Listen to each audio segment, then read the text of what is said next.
Yes, ụmụnna akwa nwoke Jigbo the Jigboman. Biko nu ịmana mụnwasị na m ga-emeke sure na churches niile share video anyị mgbe anyị nọ n'Ogbete na ha nwetacha Jigbo.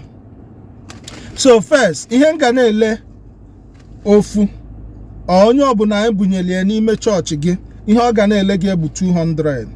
Ịchọzie ya na carton ihe ọ bụbu 5,800. Biko nu maka ndị ga-abịa sụwa gị akwado abacha nke anyị Jigbo ije na destin igolu Jigbo, ọ bụrụkwa otu ahụ ụmụnna na abacha asachachala abacha ọ dị mma ewee machine eji adry azụ wee dry ya. Onwero ihe dịka aja dị n'ime ya, enwero ihe dịka na agbasara ya n'anwụ ijiji wee fee ya.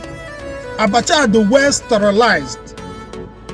Then if you consider ihe niile eji agwa abacha dị ya n'ime, ọ bụrụzi nke ọ ga-abịa igo Jigbo igo abacha ịchọwa ihe ị ga-eji wee gwe ihe niile a ga-eji wee gwe abacha dị ya n'ime. So ihe na-adịrị ya bụ mmanụ. Maka gịnị? Ịma na etinye mmanụ ọnọtọ aka o nwere ike chejie test.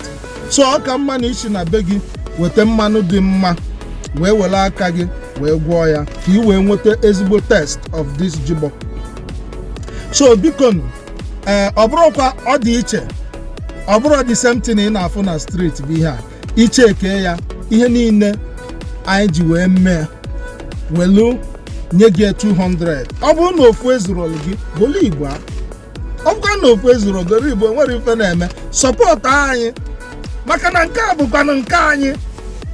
Enwerokwa kemikal dị ebe ahụ, ihe niile dị ebe a dị organic, enweghị anything chemical dị na ya. And jee browse very well maka ihe gbasara abacha ifu na Jigbo itself nwogodulu ihe high fiber. Ụmụnna achọrọ m ka ikiri abacha ị ga-afụ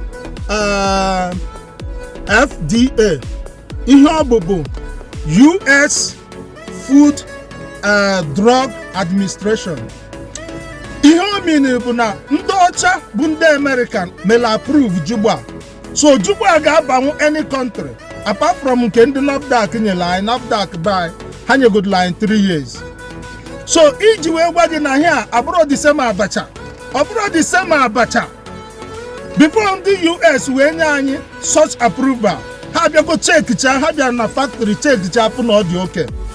Biko emela abacha ka ọ dịrị gị izi ka ọ dị na supermarket. Ịbịa instead of stress we onwe ije gwa abacha nwanne ọ bụkwa na ofu ezuru gị golo Igbo a, ọ bụ na Igbo ezuru goro ịtọ igwuo ya sharp sharp tachala ụwa gị abacha dị oke. Ọ bụzi na-enwe ihe dịka azụ ma ihe inwe ị ga-eji makwasị ya n'elu chicken ịmakwasị ya n'elu afịa azụ. First church anyị ji wee bido ihe a bụ Jesus Never Fail Ministry. Ị ga-afụ their handle na our screen, so follow ha ka ife ihe ha na-eme ọfụma. Then the first thing anyị na-eji ime kịta bụ ịkpọpụta one of the worker n'ime the church ka ọ bịa bulu Jigbo ọ ga-ebido wee distribute ya. So ekene m unu ụmụnna, nke a bụ nke anyị nke a bụ nke anyị Abacha Sharp Sharp Jigbo live and direct.